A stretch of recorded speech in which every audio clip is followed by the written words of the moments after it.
Today's search for our house hunter's perfect home might just turn up mine too. I'll let you into a secret, it's probably just what I'm looking for as well. And suddenly those dreams look like they could become a reality. Okay. I've got tingles. So it's doable? Yes. Tracy, what's happening? I don't know. Welcome to Escape to the Country. Today I'm in an area known as the Welsh Marches, which for hundreds of years, nearly 1,000 in fact, has been a hotspot or flashpoint between England and Wales. Well, thankfully today it is now one of the most peaceful parts of the country you are likely to find. Although to be fair, those old rivalries do remain, but thankfully they're now restricted to the rugby pitch. I will be playing umpire today, as just like the mighty River Severn, we'll wind our way through verdant Welsh border countryside, where Powys in Wales lies to one side of the river, and the counties of Shropshire and Herefordshire in England lie to the other. And of those three counties, it's in Herefordshire where you'll find the highest average price for detached properties. But that figure is still £6,000 below the UK as a whole. The region combines rural landscapes and views of mountains with towns like Ludlow. Less than an hour and a half from Birmingham Airport, its timber-framed architecture is enough to turn a flying visit into a final destination. I just looked up at the buildings when I said to my wife, I could really live here. And so we had a wander around and went past an estate agent and I saw a barn there. So I bought it. I like the people here, the buildings, it's so near beautiful countryside. I'm just very content here and I'm at peace. Motorway links to Wales and the Midlands, as well as a thriving local food and drink industry, also make for a vibrant economy. We moved here last week actually, so really recently from Cardiff. It does feel very different. It's very it's kind of cosy, isn't relaxed. it? It's very chilled. Yeah. We like it quite a lot so far. Everything has like a lot of character, which I really like. Definitely escapes to the country. But it's very nice. It suits us a lot more, doesn't it? I think so. Yeah. One of the great perks of my job is that I do occasionally get to show people around my home patch. For the last 8 years, I've been lucky enough to live in Herefordshire. But for the best part of 20 years before that, I lived over the border in Wales. So I think it's fair to say I am reasonably qualified to show today's couple the best of what this region has to offer. Our cats are our children. The cats are probably too important to us, they dominate our lives. And Toby, our tabby cat, he's a bit of an adventurer. We worry about him with the roads. He's always wanting to go out in the front garden and we just can't let him because it's too dangerous. It'll be nice to go somewhere where there are far fewer people. That would be a big plus, I think, quieter roads. Yeah. Cat-loving couple Chris, a former transport worker, and Tracy, a retired civil servant, are dreaming of escaping city life in busy Sydenham, South London, for the peace and quiet of some feline-friendly countryside. We've always talked about moving to the countryside at some point. We used to think we'd like to go and live by the seaside because we love water, both of us. But then we realised that seaside's actually quite busy. So we think Shropshire and that sort of area will give us tranquility that we're looking for. Herefordshire has a very similar terrain topology, and of course it's all on the Welsh border, so we're quite happy to go across into Wales as well. Tracy and Chris aren't looking for somewhere to put their feet up though. We're really excited about the next phase of our lives. We're both retired, but we're not really ready to be retired completely. So we'd quite like to have a small business to run, maybe some holiday lets. There are things that we still want to do, and in order to do that we probably still need to supplement the income that we have. You know, if we can generate some income from the property that we move to, then that would be the ideal scenario. Our view is to do something maybe seasonal, shut down during the winter, and that's when we like to go and travel a bit and go and see some of the places that we haven't had the time or the money for in the past. So that's the dream, really. The hope is the country move will also give their hobbies a new lease of life. For me personally, Tracy knows this, the golf club is a big part of my life. Hoping that I'll find a golf club. Golf is as much about the social element as it is about the sporting element. I've always been a maker. Over the years, whenever there's been an opportunity to learn a new craft, I've grabbed it. I've recently learned how to spin wool, but my work tends to spill out into the rest of the house. So it'd be nice to have somewhere that I can just leave stuff out and not have to keep putting it away. I think it would be nice to see more of nature, I think. We're looking forward to hearing birdsong because so long since I heard it. I'm just looking forward to peace and quiet and just looking forward to doing something together that's different and exciting. Well, I don't think anybody could accuse Chris and Tracy of lacking a bit of gumption. After all, they want to buy a new house, set up a new business and go travelling around the world. So let's see if we can help make all of that happen. And we'll start with a bit of property shopping, escape to the country style. Chris and Tracy have a maximum budget of £1 million to purchase a property and pay for any work needed. For that, they'd like a character home with at least 3 bedrooms for themselves and separate holiday lets or land for a glamping business. A peaceful location with countryside views is high on their wish list, but they are flexible over which side of the Welsh border they live on. We've got a wonderfully diverse range of property to tempt them with, and we're certainly going to have some fun guessing the asking price at these Welsh border beauties. Our last pick is, of course, the Mystery House, and I hope I'm not giving too much away to say this one is really preaching to the converted. But before we head for our first viewing, I'm meeting them on my home turf. Well, Chris, Tracy, welcome to the Welsh borders. How does it feel now to finally get this move underway and be here? It feels fantastic. We feel like we're really in the countryside now and the sort of place I think that we're looking to move. Yeah, hearing the water, that's what we want to hear. And I just can't find anywhere prettier. So, holiday lets existing if possible. Yep. Obviously with a house for you two, of course. Have you considered the sort of glamping options as well? Absolutely, absolutely. And we've spent the last couple of years having long weekends away trying different versions of glamping. Something like shepherd's huts or little log cabins, tree houses. If we've got the right setting, absolutely up for building those if we need to. Now, the other key thing we should mention, of course, is that you have sold your current property, haven't you? We have. We have, yes. So the pressure's on. So here we are, brilliant, ready to go. Well, that does sort of turn the pressure up a little bit. We've got some fantastic properties for you to look at, some gorgeous countryside to explore, and £1 million to spend. What more do you want? Come on, let's go.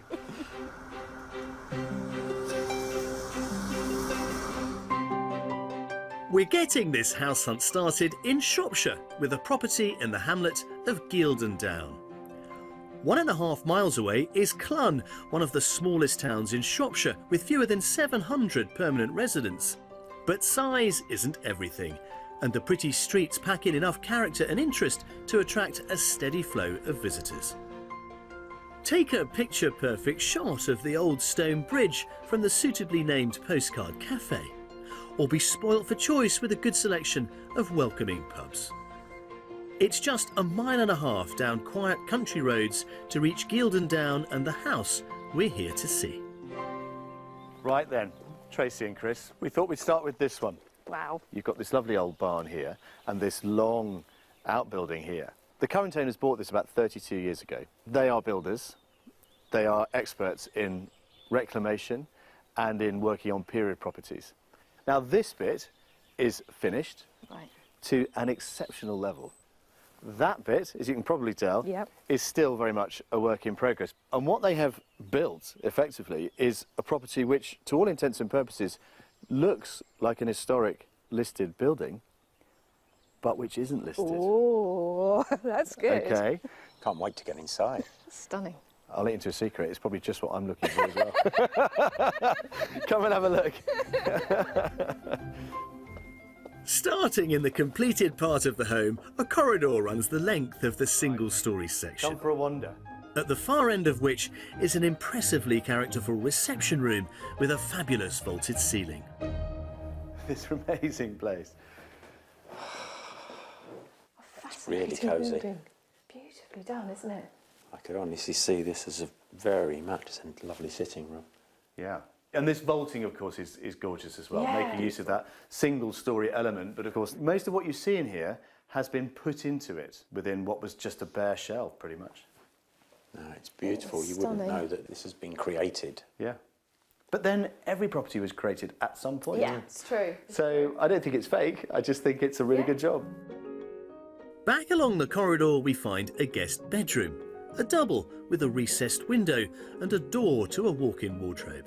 Next to this, a spacious family bathroom with cast iron roll-top tub and a separate shower cubicle.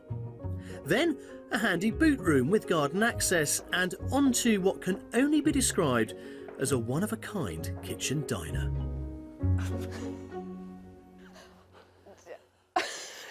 It's astounding, isn't it? Oh, my life. I don't think I've ever seen anything like this. They've clearly designed the interior of this around some very well-chosen pieces.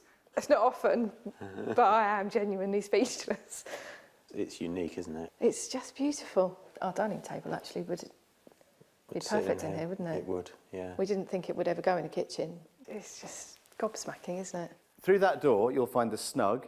Do pause and marvel at that. It is, again, architecturally fabulous. And then to the left of it, to the big fireplace in there, you will find a staircase up to a bedroom.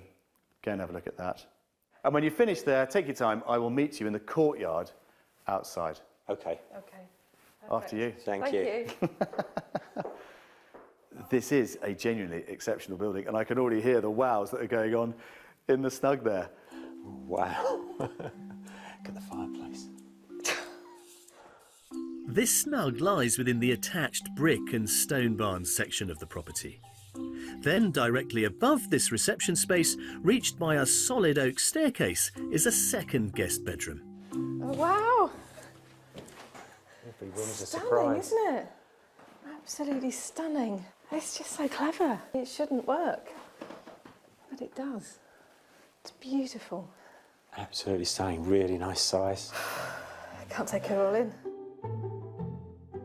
But the tale of this extraordinary home doesn't end there. As we saw on our arrival, the renovations at this end are only part complete. Well, happy with what you've just seen? Oh, wow. Blown away. Yeah. Back outside, we can see where the first floor has been structurally extended. The plan here is to include space for an ensuite to the upstairs bedroom above the snug and a large master bedroom that utilises the section clad in grey painted timber. And this little curious turret provides access into its ensuite. That would give them the 3 bedrooms they've asked for. And then below it, plans for a living room. Right. Come and have a look inside. Oh, my goodness. Come on through. So this would be the new living room. You've got an old shell that's now been renovated and made structurally sound. And then they put in lots of lovely details like these wooden corbels you can see carved Beautiful, there. aren't they? And then above it, a master bedroom with that amazing window. Wow. Yeah? Amazing. It's lovely, truly lovely. This is going to be such a stunning room. The idea of taking on something that's absolutely perfect is a little bit uncomfortable for me. I'd like to be able to just tweak something to make it properly ours, and this has definitely got that option, isn't it? I'm absolutely delighted that Tracy and Chris are inspired rather than perturbed by the work that still needs doing. And outside there's yet more potential with a total of just under 4 acres. Landscape gardens include 2 ponds. These are connected by a stream with a mill wheel that's attached to a huge fully powered brick workshop. As for plans for a glamping business, well, a large paddock is just one of the options, and it's all surrounded by spectacular scenery. The setting really is amazing. And of course there, our lovely property, mostly built, but clearly just needs a bit of finishing off. I guess the building work fills me with a little trepidation, but it is stunning. Which brings us neatly on to consider its price. What do you think this is going to be on the market for then? 750? I think it's going to be slightly more, so I'd probably say 775. Asking price on this at the moment is £675,000. Okay. A bit teary there, Tracy. You Won't can be the first time today, let me tell you. Right, guys, you haven't seen all the land yet. Go and have a wander up there, see what you find. There's plenty of it. And I'll catch you down there when you have finished. Excellent. Thank you. Thank you. Go for a wander. Take your time. Packed with reclaimed features, this part-completed brick and stone barn conversion leaves a very comfortable slice of budget for Chris and Tracy to finish the job. But as it is, the accommodation includes a distinctive kitchen diner, a vaulted reception room and 2 bedrooms. 3 3/4 acres of grounds give loads of scope for glamping income, and it's set in exceptionally scenic countryside within easy reach of the small town of Clun. Stunning, isn't it? So many things you could do. Could fit at least a couple of units here. Wow, now this is a useful space. South facing, yeah, it's Really good light. Perfect. I'm really blown away by it. It's very unusual. It's got so much potential. It's got the peace. You can't hear anything. And we've got 360-degree views here. It's got what we asked for. The setting is to die for. I can see us welcoming guests to enjoy this beautiful area. If I stood and drew what I wanted to see looking out my windows, there it is. It's beautiful. Look at that. Imagine waking up to those views. It really is a gem. It really is. However, there is more to see. Just to confuse you further. Come on, let's keep going. Dear.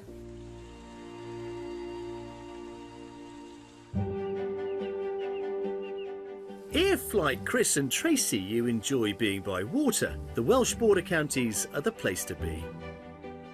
At this spot in Shropshire, an 18th century iron bridge was built to cross the mighty River Severn, giving the village here its name. But to find out how locals got from one bank to the other before the metal crossing arrived, Hello, good morning. our house hunters are meeting coracle maker Jude Pilgrim. Welcome to Ironbridge. Thank you. And this is a coracle. What is a coracle? They're basically made from local materials, quickly made, quickly put together, and can be used for fishing, crossing a river, transport. We have a record of them back in, I think it's 1597, something like that, of a description of a coracle being actually used in this part of the Severn. So they do go back hundreds and hundreds of years. How did you get into coracles? I chose to go on the coracle making course and was absolutely entranced by it. It's a wonderful skill, it's not difficult to do. Well, this one is made of ash lath, which is woven into a sort of basket, open basket shape. And then it's covered with a light sheeting, something like calico, which is then covered with 2 or 3 coats of bitumen to make it waterproof. But how about a going one? Would you like to try? We'll give it a go then. Sounds fun. Right, let's head off for the riverbank then.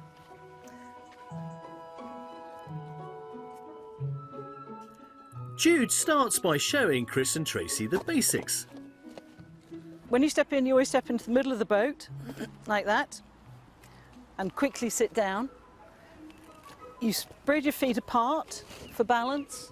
Put one hand on top of the paddle and the other down as low as you can go. And most of the movement here is in this wrist. So you sweep one way, turn the wrist, sweep the other. Are you happy with that? Yes, yeah. Well, let's get you into life jackets and get you into a coracle. After donning buoyancy aids, they're ready to hit the water. As coracles can't travel against the flow, you have to embark upstream of where you need to be. Or have a helper holding a line to stop you drifting off. I'm going round in circles. It's all right, everybody does. That's right. Lean forward, Chris. Dig a bit deeper with that paddle. Although traditional coracles can hold up to 3, it's a lot easier for beginners to balance with just 1 person per vessel.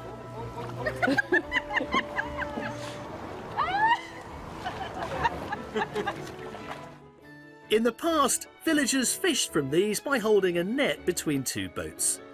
Once an important source of food and income, the practice was banned to protect species such as salmon. Is this okay, Jude? Chris, you're doing really well. That's it. Look at that stroke. Brilliant. Sweeping the water one way and then the other. It's just right. That's it. Now you're away. Look at that. Brilliant. I think you're both naturals. You really are. It's really awesome. Coracle adventure over. Thank you so much. We'll continue with our search to find a safe spot on dry land to call home when our house hunting resumes tomorrow.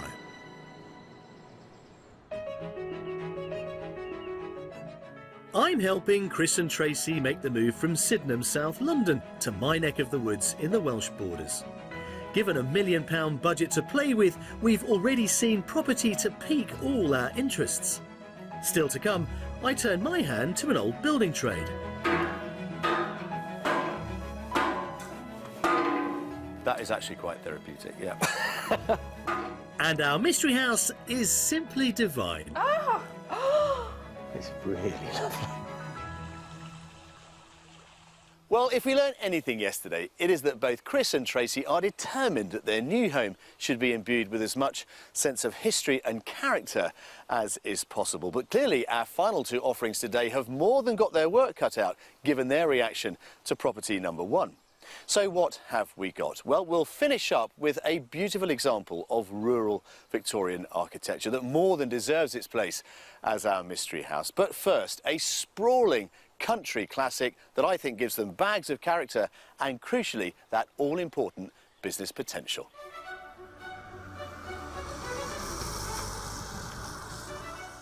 Our next stop is in my home county, in the village of Marden, 6 miles north of Hereford. A 7-minute drive away, Bodenham has a village shop and post office.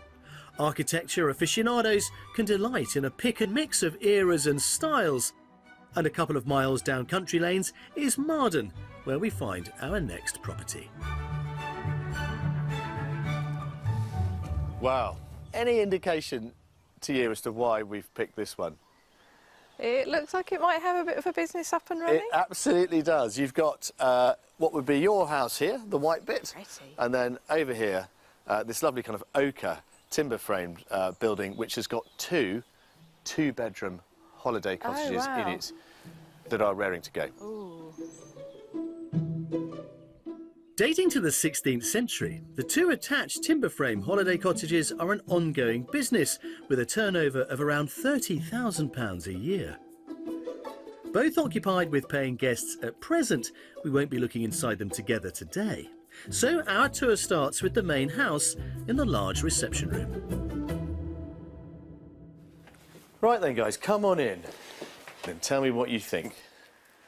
It's nice. It's lovely. A lot of character. I love the timber beams. Yeah. Nice big fireplace. Yeah? Yeah. Yeah, cosy. Kind of classic cottage feel, really. Yeah. Yes, it and has that actually. feel, you know, is evident in the kitchen. I like the flag floors Yeah, as well. flag floor is always a bonus, isn't it? Oh, this is nice. Come on through, sort of follow it around, as it were. I do love this. Very bold colour.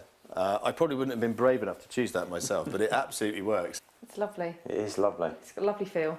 It feels cottagey, but without me having to worry about cracking my head every time I go and put the kettle on. Yeah, absolutely. And you've got a dining room through there. Wow, yeah. Yeah? Yeah. And again, lots of lovely beams coming through there too. And really useful utility room through there, and loo and what have you. No, it's lovely. No, I like it. It feels like it's a very cosy house. The other nice thing about this, of course, it does have 3 bedrooms, which is what you've asked for. So why don't you have an explore upstairs at those, and I will find you out in the garden. Thank you. Off you go. Thank you. Yeah. Finishing up the downstairs, there's also a useful office space with a brickwork fireplace and a sliding door to the dining room. Up on the first floor, each of the 2 self-contained holiday cottages has 2 bedrooms and a bathroom. Then there's the 3-bedroom accommodation of the main house. A guest double at the rear with walk-in wardrobe. This is sweet. Oh, look, a little fireplace. Oh, that's a lovely That's lovely, fireplace. isn't it? Lovely fireplace. And a second guest room with exposed timberwork. The family bathroom has fitted storage with a separate bath and shower. Lastly, a large double to the front of the home makes bedroom 3. Oh, this is nice. That's decent size. Yeah. Still lots of character on the beams as well. Yeah, it is. It's nice. Nice room.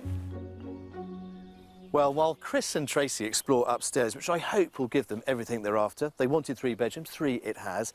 I thought we'd take a look at this gorgeous potager. This is a classic bit of cottage gardening, and as you can see, it really sets off this property. There is so much to recommend this place. I'm hoping they really love it. And there's yet more here, including a garden lodge with studio accommodation, which they could use for themselves or as a further holiday let. Landscape grounds have thoughtful seating areas, mature shrubs and flower beds. Plus, each of the holiday cottages has its own private garden, all in a plot of around an acre. I'm assuming this would be enough for your green-fingered ambitions? Absolutely. It's a really nice plot. It's mature, really sensibly laid out. I like the gardens a lot. Let's talk about the price then on this one, shall we? So I think this is much nearer the top of our budget, and I'm going to optimistically say 950. I'd probably say maybe 875. £875,000. Yes. Drives a hard bargain. Doesn't he just? Well, this is currently on the market for an asking price of £850,000. Okay. Tingles. So it's doable? Yes. There you go. Tracy, what's happening? What's going through your mind? I don't know. It is lovely, and it's, yeah. Go and explore it a little more, and I will come and find you later on. Thank you. Thank you. Thank you, Jules. This 16th century period home comes with character features and their requested 3 bedrooms in the main house. 2 additional 2-bedroom holiday cottages are attached, plus there's a garden lodge with more accommodation in the landscape grounds. It's a stunning property. The kitchen's gorgeous. I can see sitting on a sofa in there with you cooking my supper quite happily.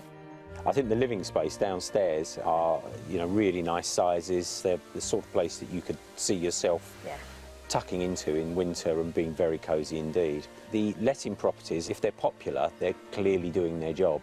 It's an up and running business. It's a very lovely house. It's been well finished and it's on a beautiful plot. Maybe we've now got another property on our list of favourites. Yeah, got very confused Tracy. And probably a very confused Chris as well. Well, that confusion may continue because we have one more to see, of course. Yes, mystery house time. Come on.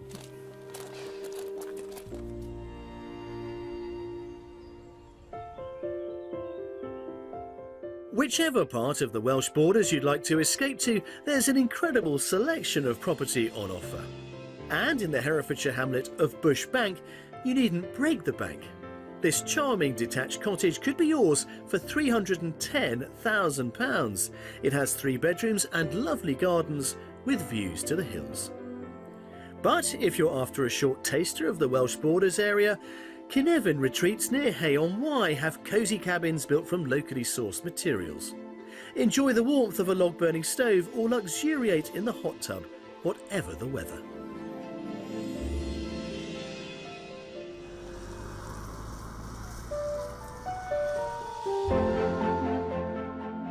The mystery pick that's lined up today is in the Herefordshire village of Clehonger. The shops and services of the city of Hereford, with its magnificent cathedral, are just 3 miles away. Whilst back in Clehonger, there's a post office and stores and Anglican church, one of 420 in the Hereford diocese. Established in the 13th century, when religion was at the heart of life here, the village once sustained a resident vicar. These days, less frequent services are performed by a rota of county clergy, which is where my nearby mystery house comes in. How do you fancy living in a beautiful old Victorian vicarage?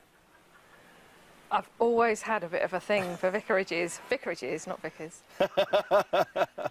It does also offer you the possibility of saying, let's just spoil ourselves with a really big family home. And when I say big, it's crazy, this. It's a proper Victorian gem. Right, let's see what you think. Come on. My mystery offering isn't quite the modest home with holiday let potential Chris and Tracy asked for. This substantial stone and clay roof mid-Victorian vicarage was previously run as a guest house, with bookings bringing in over £500 a night. Setting the tone of the property, a grand entrance hall is first on our tour. Oh, my life. Wow. We just need a butler to come and ask us if we want gin and tonic. You could accommodate them, you know. It would have had one once upon a time, I'm sure. Come and have a look in here. This is one of the two reception rooms that you've got. Wow. It's really lovely, isn't it? All shutters. It's actually a really nice size. Obviously, the focal point, of course, is the fireplace there and these lovely high ceilings. You've got the moulding still here. But I love the bold red as well, these heritage colours, and it absolutely works. Yeah. Makes it cosy, even though it's big. Well, if you like this room, I actually prefer the other one. Oh, really? Come and look at this, yeah. There we go. Yeah. Oh, wow, a lovely room. Oh, that is lovely, isn't it? It's got the view of the garden, which you can see. Again, lovely and light. The fireplace, again, giving that nice sort of cosy, snug end to it. It looks almost austere from the outside, all big and dark and Victorian and a bit Gothic. Yeah. And then you come in and it's warm and welcoming and it's lovely. Yeah? Right then, follow me through to the kitchen. Come on, there's lots more to see. It's crazy. So, Tracy, would this work? This is really nice. It feels so authentic, it's lovely. Yeah, it's lovely. I mean, you've got great high ceilings and that view. It's Yeah, beautiful. it's stunning, isn't it? It's Yeah. really a calming view. You've also got the utility area through there, which is the old kind of scullery. There's an old bread oven in the wall there. The area through that archway they're using as something of a sort of office kind of arrangement. Let's go and divide and conquer. We'll go to the landing. You can look around some, and I'll look around some, and we'll reconvene. Okay. How about that? Right, mate, off we go. See if you can find your way back to the bottom of the Thank stairs. I think it's right here. This Victorian Gothic mystery house has an incredible 8 bedrooms in total. The first double room at the rear corner of the ground floor could be self-contained accommodation, with its own ground floor bathroom, snug and separate entrance. The remaining 7 bedrooms are upstairs. Start that way. Go in there. Okay. Prepare to be amazed. Oh my goodness! A large double to the front of the home with dual aspect windows sits next to a small box bedroom. Both are served by a family bathroom. Then there are no fewer than 5 ensuite rooms, including a pretty twin with a bathroom, next to a double with shower room. Wouldn't mind staying here for a night, would you? No, I'll be quite happy here for a few nights. Good enough for us, it's good Yeah. enough for our guests. And to the side of the home, a double with a view. Ensuite to boot, who would not want to wake up in here? And then there is the largest ensuite room, which could provide a very luxurious bedroom for our couple. It's really lovely. What a beautiful room. It's incredible, isn't it? The outside space of this mystery house is a different option too. At less than a third of an acre, there's no glamping potential here, but there are elegant formal gardens laid around a central fountain that they, or any B&B guests, could enjoy. It really is quite an impressive proposition, isn't it? It really is. So, how much is our mystery house worth then? Go on, Chris. I'm going to go for 950,000. Oh, I think it's the very top of the budget. So I think 995. It's on the market for £850,000. Jeez. Oh my goodness. It's a lot of... It's a lot of property for your money, isn't it? Very comfortably below budget and open to offers, this former Victorian vicarage gives our buyers a different option for their new life in the country. Packed with period features, there are an incredible 8 bedrooms and 7 bathrooms. The third of an acre garden is beautifully landscaped, and the home is in a quiet village location just 3 miles from the city of Hereford. I'm glad we've seen it. It's definitely given me food for thought. It's in a lovely quiet location. It's obviously a lot of history. It's whether it's the right one for us, I'm not Yeah. sure. It's how you divide upstairs and keep a number of the rooms for guests and yet keep your own private area private. I'm glad you've enjoyed this one. I think it absolutely complements the set that we've offered you this week. Clearly got you thinking. Yeah. Yes, absolutely. Yeah. Very different proposition. You've got some interesting decisions to make, haven't you? You have. Come on then, let's go.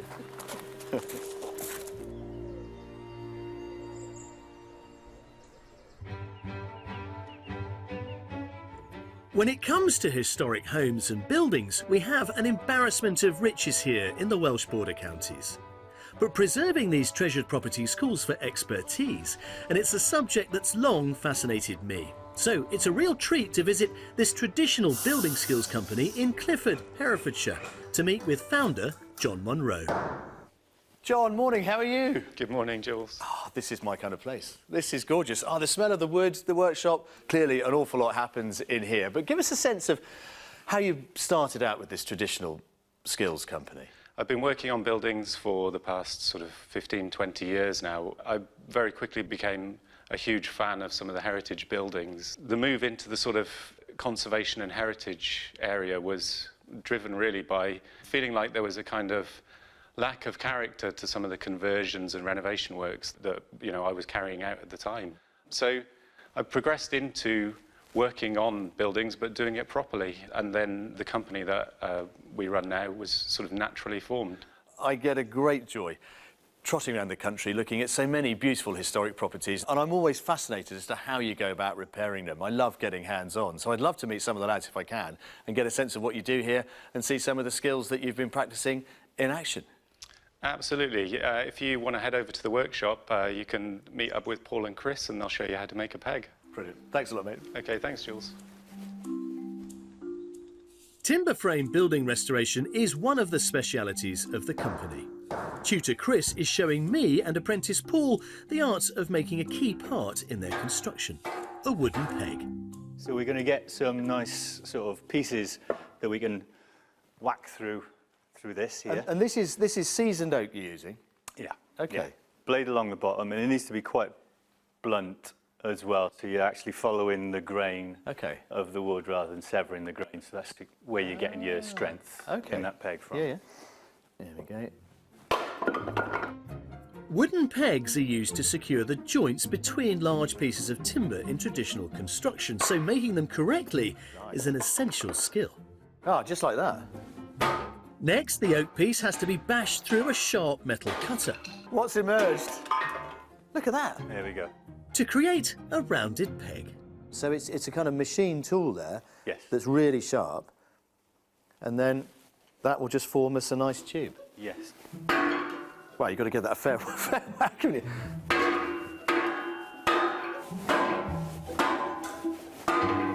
That is actually quite therapeutic, yeah.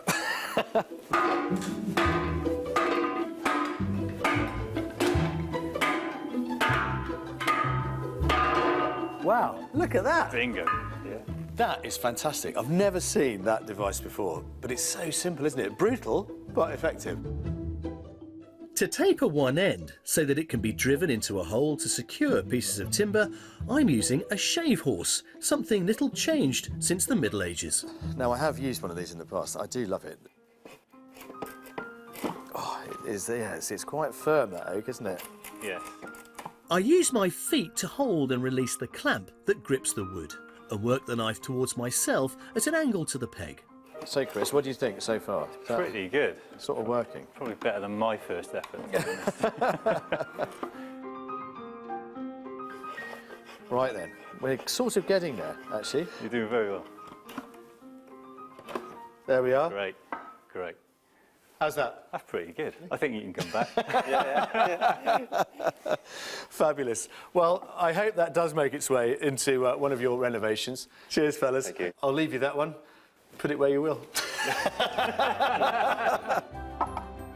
Well, I do hope it finds a good home. Talking of which, it's about time we found out what happens next with our house hunters. Right then. It is now decision time for Chris and for Tracy. What a glittering array of properties we have offered them this week. But of course they can buy only one, and I'm pretty sure which one it's going to be. What do you think? Let's find out. Hello. Hello. Oh, has been quite a week, isn't it, Chris? It really has, yeah. It's been slightly overwhelming. You've shown us an amazing range of properties. I'm guessing there are some favourites out of the mix? Well, I think the first house still has its nose in front for me. It was just such beautiful surroundings. You can change a house, but you can't change what you look at. Very true. And what you looked at there was beautiful. Yeah. I think I'm probably with Tracy on this. We could see ourselves living in there, I think, and it really is a special house, I think. Part of me is absolutely delighted that you love that first property. The other half of me is really disappointed because I love it too. There you are, I'll put my card on the table. You know, I think for me it's not only the best property, the most viable property, but it is in the most beautiful setting. It really is. Absolutely, yeah. Quieter. Just to have that peace around you. So, and question, what happens next? I think we've had a bit of a preliminary chat, and I think what we'd like to do is speak to the agent and maybe see if we can get some information about the plans for finishing. Have a chat with the owner about, as a builder, whether he'd be interested and prepared to take on the completion of it. Yeah, that makes absolute sense. Well, guys, it's been a real pleasure. I always say it's a very personal journey, this, in finding your new home. So thank you for letting us be a part of it. You can buy only one, but I do think you may buy the right one. So here's to you. Cheers.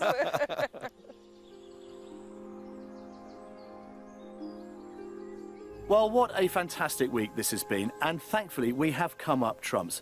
I guess we should have done with a budget like that, but you can never predict it. The truth is, whatever your budget, this is a part of the world where you can indeed find your dream country home. And look at that. With the sun setting over the Welsh hills behind me, no wonder this is perennially popular. Fingers crossed and best of luck to Chris and Tracy with their new move. And I really do hope that in the next few months, I'll be able to visit them and see if they have managed to finish off that beautiful first property. I'll see you next time.